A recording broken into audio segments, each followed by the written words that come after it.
Break के बाद आपका स्वागत है। और प्रदेश में बीते दिनों जिस प्रकार से कोरोना संक्रमण के हालात बिगड़े हैं, लगातार त्योहारी सीजन के बाद में प्रदेश में कोरोना संक्रमण के बिगड़ते हुए हालात यहां देखने को मिल रहे हैं। आपको बता दें कि कोरोना के बिगड़ते हालात से मुख्यमंत्री अशोक गहलोत भी बेहद चिंतित है, गंभीर है।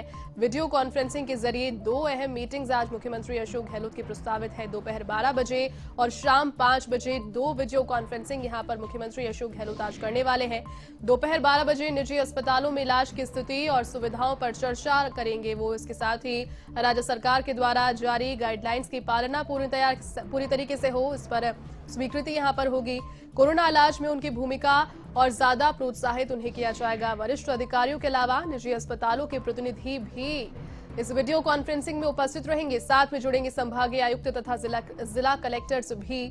शाम 5 बजे की जो बैठक है, राज्य सरकार के सभी वरिष्ठ अधिकारी, संभागीय आयुक्त, जिला कलेक्टर्स, राज्य सरकार की ओर से निजी अस्पतालों में कोरोना इलाज के लिए नियुक्त नोडल अधिकारी भी जुड़ेंगे।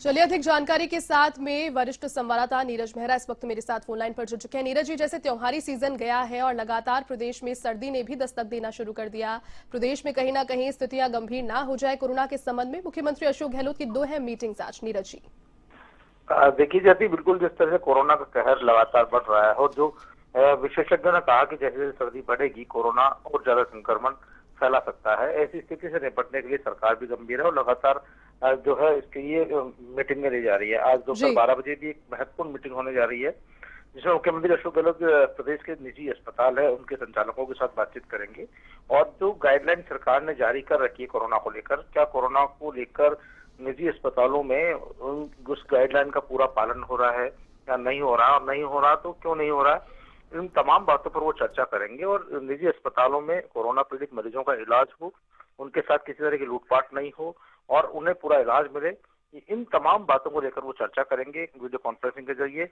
इसमें जिला कलेक्टर्स भी भाग लेंगे, संभागीय आयुक्त भी भाग लेंगे और जो निजी अस्पतालों के संचालक है वे भी इसमें मौजूद रहेंगे, चिकित्सा विभाग के आला अधिकारी इसमें मौजूद रहेंगे।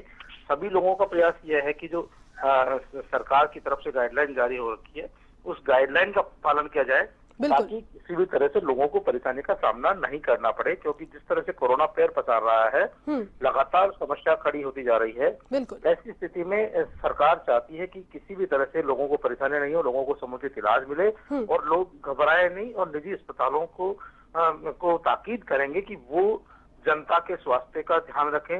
उनका पहला दायित्व प्रदेश के लोगों को स्वस्थ रखना है और सरकार के जो गाइडलाइन है उसका पालन करना है, जिससे कि लोग कम से कम परेशान हो और लोगों को समुचित इलाज मिल सके। जयती नीरज जी, जिस प्रकार से बीते दिनों बातें सामने आ रही थी कि निजी अस्पताल यहां पर पैसों के संबंध में और कोरोना के इलाज के लिए मनमानी करते नजर आ रहे हैं, क्या एक तिथि माफ कीजिएगा, जो एक पर्टिकुलर पैसे हैं वो निर्धारित किए जाएंगे मरीजों की स्थिति को देखते हुए? क्या इसके संबंध में कानून, चूंकि प्रदेश पहला राज्य है जहां पर मास्क की अनिवार्यता को कानून के रूप में लागू किया गया, तो क्या ऐसे कड़े नियम भी मुख्यमंत्री अशोक गहलोत अब ले सकते हैं?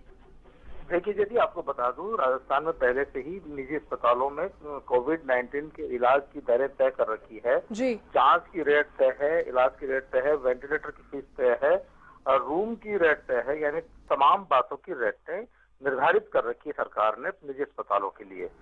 तो और यदि कोई अस्पताल इस नियम कायदे का उल्लंघन करता है, उसकी पालना नहीं करता है, तो ऐसी स्थिति में उनके खिलाफ कार्रवाई की जाती है। शिकायतें भी लगातार मिल रही है, कई अस्पतालों की शिकायतें आई थी कि वो सुविधा के नाम पर मरीजों के परिजनों से पैसा ऐंठते हैं, तो उनके खिलाफ एक्शन भी हुआ, कार्रवाई भी हुई और ये पहले से ही तय है।